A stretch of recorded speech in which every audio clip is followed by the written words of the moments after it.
Hello friends, in the series on income tax cases, today we will discuss a very important case which is based on the concept of recording of reasons on borrowed satisfaction and issuing the notice under section 148 just by copying and pasting the information received from the investigation wing.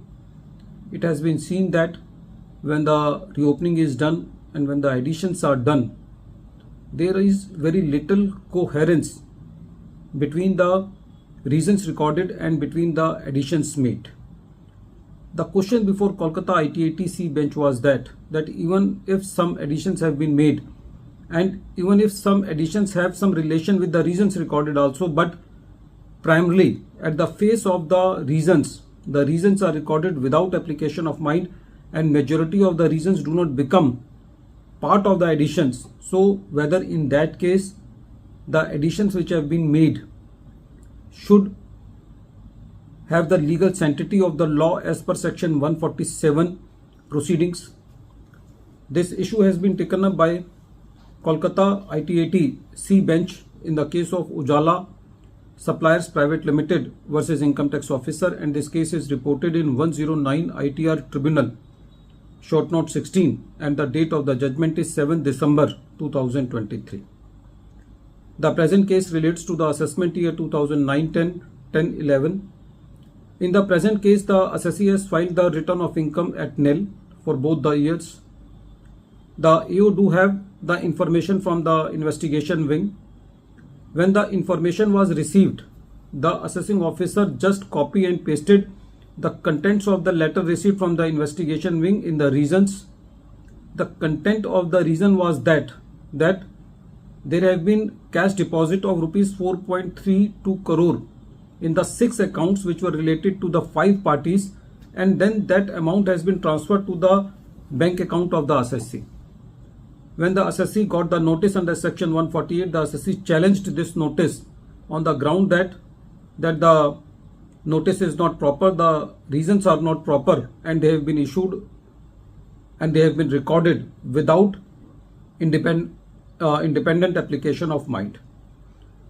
When the assessment was made, the assessing officer made 3 additions totaling an amount of rupees 2.32 crore. The first addition was related to the peak credit in undisclosed account of rupees 61.69 lakh.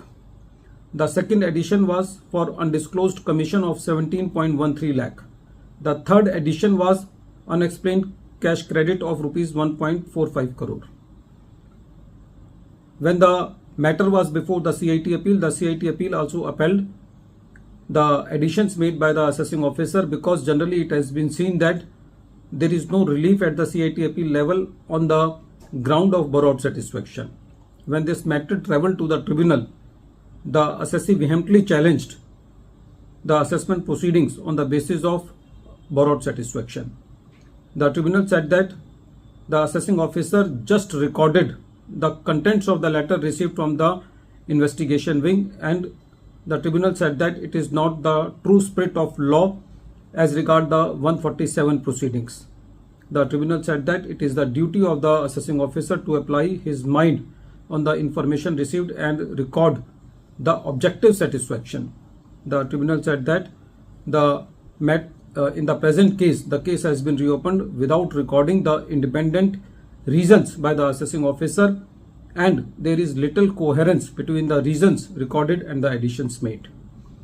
Friends, although the assessing officer do have some vague information, just because on the failure of the assessing officer to correlate that information with the information of the assessee, and even if there is some merit in the additions made by the assessing officer, because the assessing officer has not applied his mind on the information and recorded wrong reasons, the full additions have been deleted on the concept of borrowed satisfaction. So this is the importance of recording of reasons by the learned assessing officer, just because they do not take the pain in recording or in correlating the information received from the investigation wing with the information of the assessee. So the department loses a number of the cases just on the basis of borrowed satisfaction. At the end of this video, once again, I am repeating the name of the case. The name of the case is Ujala Suppliers Private Limited versus Income Tax Officer, and this case is reported in 109 ITR Tribunal Short Notes 16. The date of the judgment is 7th December 2023, and the matter has been decided by Kolkata ITAT C bench. Thank you, friends.